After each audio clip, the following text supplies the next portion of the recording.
কাউন্সিলরকে মোটা অঙ্কের কাটমানি দিলেই মিলছে আবাস যোজনার বাড়ি। দেখা হচ্ছে না তিনি প্রকৃত প্রাপক কিনা। কাটমানি দিতে না পেরে বঞ্চিত হচ্ছেন অনেক প্রকৃত প্রাপকেরা। উঠছে পক্ষপাতিত্বের ভুরি ভুরি অভিযোগ। আবার বাড়ি পেয়ে অন্য গোষ্ঠীর সাথে মেলামেশা করলেই আটকে যাচ্ছে দ্বিতীয় কিস্তির টাকা। এমন সব নানা রকম হয়রানির অভিযোগ তুলে সরব হয়েছেন এলাকার একাধিক ভুক্তভোগীরা। পূর্ব মেদিনীপুরের কাথিয়া 1 নম্বর ওয়ার্ড কাউন্সিলরের বিরুদ্ধে ওঠা এমন গুরুতর অভিযোগ ভিত্তিহীন বলে জানিয়েছেন কাউন্সিলর শেখ সাবুল। কাটমানি দিয়ে বাড়ি পেয়েছেন আনোয়ার আলী খান। পাকা বাড়ি থাকা সত্ত্বেও বাংলা আবাস যোজনার ঘর পেয়েছেন। অভিযোগ, কাউন্সিলর শেখ সাবুলকে 1 লক্ষ টাকা কাটমানি দিয়েই ঘর পেয়ে গিয়েছেন তিনি। ইতিমধ্যে পেয়েছেন 45,000 টাকা, তবে বাকি টাকা আর পাচ্ছেন না। আনোয়ারের দাবি, বিরুদ্ধ গোষ্ঠীর সভায় যাওয়ার জন্যই টাকা আটকে গিয়েছে কাউন্সিলরের কাছে। ভোট দিয়ে জিতিয়েছি। ভোট দিয়ে জিতিয়ে পর তারপরে যখন বাড়ি এলো, আমি তার কাছে গেলাম, ভাই একটা বাড়ি যদি হয় আমাকে দে না। তোর পাকা বাড়ি আছে, তোর ঘর দেওয়া হবে না। তোমার কেন দেওয়া হবে না? কারণ তোর পাকা ঘর যেহেতু আছে, আমাকে কিছু ব্যবস্থা করো, যদি ঘরটা আমি পাই তাহলে ভালো হবে। যেহেতু আমার 2টা ছেলে আছে, না আমাকে 1 লাখ টাকা দিতে হবে। 1 লাখ টাকা দিতে হবে, তারপর তোকে ঘর দিব। আমাকে ঘরের স্কিম কত টাকা? 3,65,000 টাকা, 3,67,000 টাকা। আমাকে ঠিক আছে 1 লাখ টাকা দিব। আমি সুদে টাকা এনেছি, কড়া ইন্টারেস্টে টাকা, 1 লাখ টাকা ইন্টারেস্ট, ডেলি 600 টাকা। কোথা থেকে এনে দিব? আমি নিজে খেতে পাচ্ছি না, এনে দিলাম। দেওয়ার পরে কিছুদিনের পর আমাকে বললো, তুই সে নিজে এসে এরকম কর, এরকম করে, এরকম করে, এরকম করে, সব করে নিজে বসে চা পান খেলো, সব দেখে দিয়ে গেল যে এইরকম করবি, তারপর তোর টাকা ঢুকে যাবে। 45,000 টাকা ঢুকলো। তার কাছে গেলাম যে ভাই 45,000 টাকা ঢুকেছে, চেকে সাইন করে দে।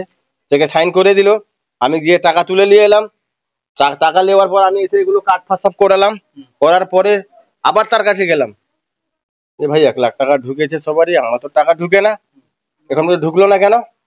আমার জিও ট্যাগিং 3 বার হয়েছে। উনি নিজে এসে জিও ট্যাগিং করে নিয়ে গেছেন 3 বার। সেও সঙ্গে আছে, পৌরসভার লোক সঙ্গে আছে। আসার পরে তার অফিসে একদিন বসে আছে। আমি বিকালবেলা গেলাম, ভাই সবারই টাকা ঢুকছে, আমার টাকা ঢুকছে না, কি ব্যাপার না ব্যাপার? তুমি থেকে আমার ঘরটা ভেঙে দিলে, এরকম হয়ে গেল। এখন আমার বাচ্চা কাচ্চা নিয়ে ঘরটা যেহেতু বাসে দাঁড়িয়ে আছে, কি করব না করব না? তোর সঙ্গে অনেক কথা আছে, তোর সঙ্গে অনেক কথা আছে। আমি স্যার দাদা, তাহলে কথা আমার সঙ্গে কি আছে? না তুই ওখানটায় খেতে গিয়েছিলিস কেন? তুই ওখানটা খেতে গিয়েছিলিস কেন? আমাকে ওখানটা মানে কোথায় কোথায় তুমি বলো না? ও সুরজের সঙ্গে, তরুণ জানার সঙ্গে, ওদের সঙ্গে তুই খেতে। আমাকে ওরা কারা?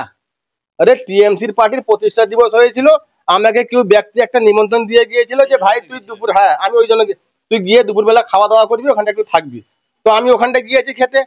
আমার যদি এইটা অপরাধ, তুই যদি জানতিস যে রাজু খেতে যাবে, খাওয়া দাওয়ার সঙ্গে ঘরের টাকার সম্পর্ক, এইটা আমার প্রশ্ন স্যার, এইটা আমার প্রশ্ন। আবার ওই ওয়ার্ডের আকবর আলী খান পেশায় রাজমিস্ত্রি। অন্যের বাড়ি বানালেও নিজের বাড়ি শেষ করতে পারছেন না, কারণ 1,65,000 টাকা পাওয়ার পর আর টাকা মিলছে না। তার অভিযোগ, কাটমানি দিতে হয়েছে 35,000 টাকা।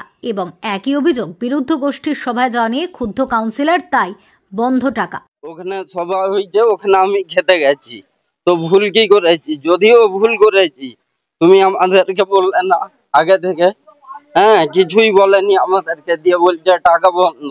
আমার কাছেও টাকা নিয়েছে 35,000 টাকা, বাড়ির টাকা 25,000, 10,000 টাকা কাটমানি খেয়েছে, দিয়ে বলছে বাড়ি দেবো না, এখন বাড়ির টাকা দেবো না। এবার ধার ফার করে ছাড় ঢেলেছি। আপনারা দেখুন, এখানে আমার টাকা দিচ্ছে না এখানে। হ্যাঁ, এখন কি নোটিশ করেছে? না, কিচ্ছু করেনি। কথা হচ্ছে 1 বছরের উপরে আমি ছাড় ঢেলেছি, যারা পরে ছাড় ঢেলেছে তাদের টাকা পেয়েছেন আপনি? এখন আমি 1 লাখ পেয়েছি, 45 পেয়েছি, 20 পেয়েছি। 20 যেটা দিয়েছেন? হ্যাঁ। আর বাদ বাকি টাকা? আর কিছু টাকা পাইনি। 1 বছর হয়ে গেছে আমি দেনা করে লোককে টাকা দিয়েছি কম ইন্টারেস্টের উপরে। আজকে আমার সেটা 2 লাখ টাকা দাঁড়িয়ে যাচ্ছে, কিন্তু আমাকে টাকা দিচ্ছে না এখনো। রাজমিস্ত্রির হেল্পার শেখ ঝারুর বাড়িতে বাস করা উপযোগী নয়। ত্রিপল দিয়ে কোনো রকমে মাথা গোজার ঠাই। আবাস যোজনায় নাম থাকলেও ঘর পাননি, কারণ তার অভিযোগ অনুযায়ী কাটমানির 1 লক্ষ টাকা দিতে পারেননি, তাই তাকে বাদ দিয়ে ঘর দেওয়া হয়েছে অন্যদের। পিছনের বাড়িটা আমার। বলছি, এই বাড়ির এরকম অবস্থা, সরকারি বাড়ি কি পেয়েছেন? না স্যার, আমি সরকারি বাড়ি পেইনি। আমি গরিব মানুষ, আমি 1 লাখ টাকা কাটমানি দিতে পারিনি। 1 লাখ টাকা হলে আমি অ্যাজবেস্টারের ঘর করে নিতাম স্যার। আমি 1 লাখ টাকা দিতে পারিনি, আমার ওই জন্য ঘর হয়নি। যদি 1 লাখ টাকা আমি স্যার পৌরসভায় ফর্ম দিয়ে আমার এই বয়স হলো, ফর্ম দিয়ে ফর্ম বোধহয় 1 গাড়ি জমা আছে, কাউন্সিলর গেছে ডাস্টবিনে ফেলে দিয়েছে।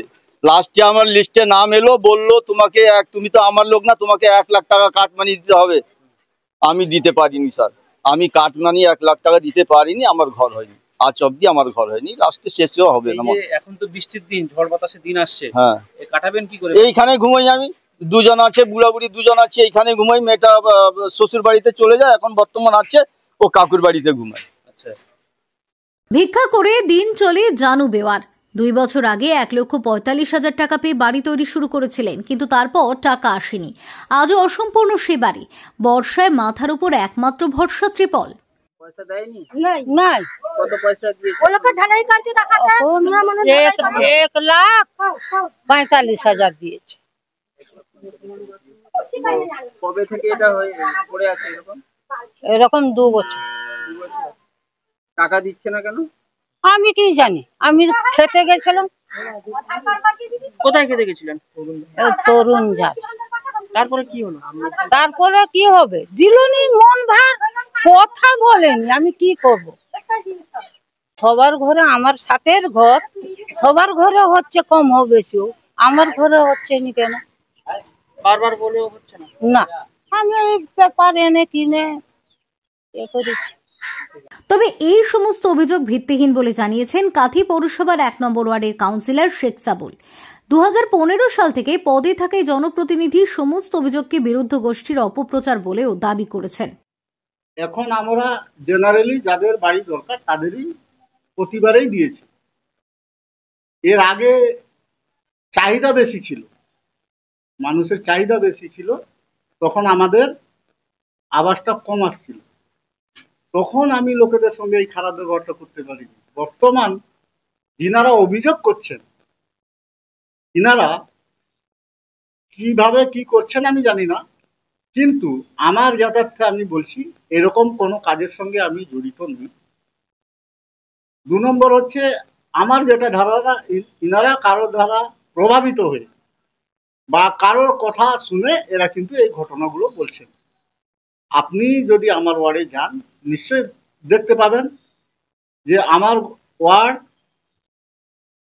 তিরপল চালা কুড়ে ঘরে ভর্তি ছিল, এখন বাড়িটা কিন্তু সকলেই পেয়েছে।